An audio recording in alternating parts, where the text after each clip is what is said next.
më kujtohet me shpatin ka qenë emisioni i fundit në Kosovë, ku atë ditë zbashku me Miranin ja prem këmishën, sepse i kishin lindur djali dhe ata thonin se kur ja pret këmishën nuk e zen si ri keq. E nderuar familje e Shpatit, kolegë, miq dhe dashamir të Shpatit. Ndonjëherë ikja e një njeriu të mirë na kujton sa të brisht jemi dhe sa let humbasim atë që vërtet ka rëndësi. Shpati ishte njeri i mirë, profesionist dhe shumë i dashur për të gjithë. Jeta është e shkurtër dhe kur nuk e dim çfarë na sjell e nesërmja. Të përpiqemi të jemi të butë, më njerëzor, më pranë njëri tjetrit. Të ndajmë mirësi, sepse kjo është trashëgimia më e vlefshme që mund të lëmë pas. Shpati kishte të gjitha këto atribute, mirësinë, zemërgjërsinë dhe empati. Zemrat tona mbajnë boshllëqe që nuk mbushen kurrë, por në ato boshllëqe jeton kujtimi, dashuria dhe mirësia që njeriu lë pas. Le të mësojmë të duam më fort, të falim më shpejt, të përqafojmë më shumë. Të mos presim humbjen për të kuptuar vlerën e njeriut. Çdo ditë është një mundësi e re për të bërë më të mirën, për të thënë fjalën që ngroh, për të treguar kujdesin për njerëzit që na rrethojnë. Sot jemi mbledhur jo thjesht për ta kujtuar një artist, por dhe një njeri që la gjurmë në ardh dhe në zemrën e secilit prej nesh.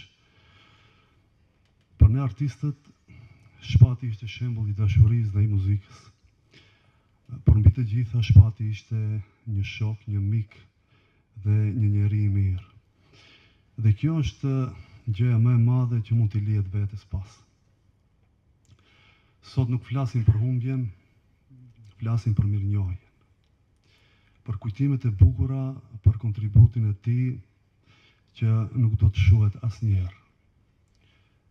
Muzika e tij do të vazhdojë të jetojë, ashtu si dhe kujtimi i tij tek secili prej nesh. Unë dhe Shpati kemi qenë disi si më të përgdhelurit e familjes.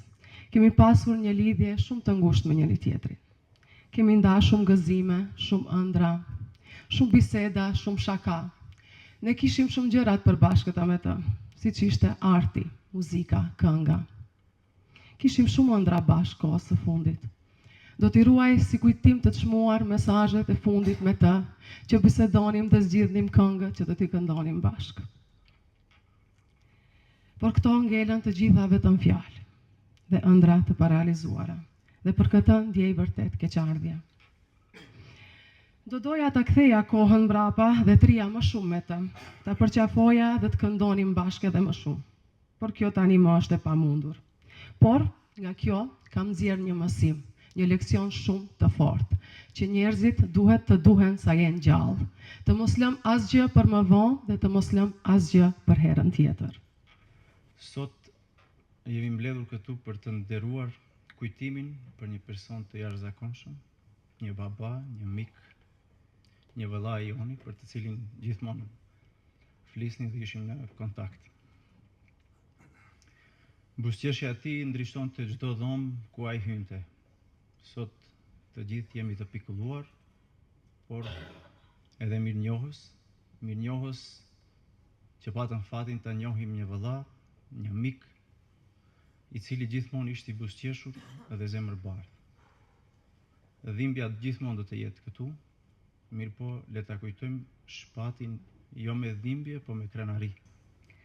Po, ne si klasë duam ndalemi për atë pjesë më të bukur të njeriut, fëmijërinë, për ato hapat e para që i bëm bashkë me Shpatin.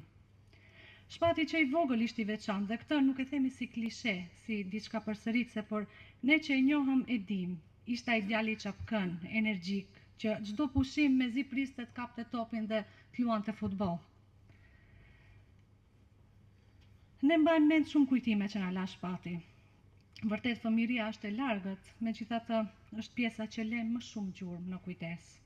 Mbaj mend kur mësuesja jon, tani më edhe ajo e ndjer, zonja Nadire.